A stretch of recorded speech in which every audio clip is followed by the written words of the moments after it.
Nous ne voulons pas d'une société de l'Inquisition.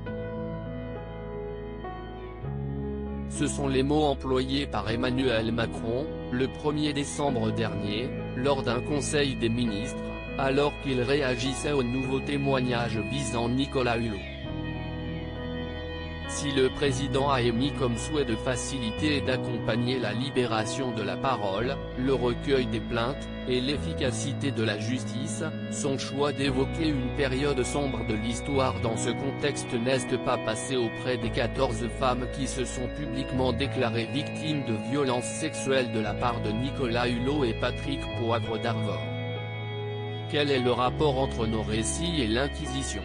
De nos intimités exposées naîtrait le risque de replonger la France dans une des périodes les plus sombres et les plus unanimement détestées de l'histoire occidentale, ont déclaré les signataires de la tribune avant d'ajouter « L'Inquisition a emprisonné, torturé, supplicié, brûlé les hérétiques, ceux qui étaient soupçonnés de mettre en cause la toute-puissance divine et l'institution de l'Église.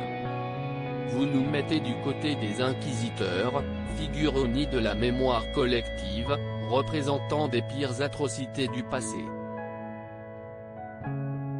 Le collectif a également rappelé combien il avait été difficile et coûteux de livrer ces témoignages, tout en reprochant à Emmanuel Macron d'en rajouter une couche dans l'obstruction de la parole.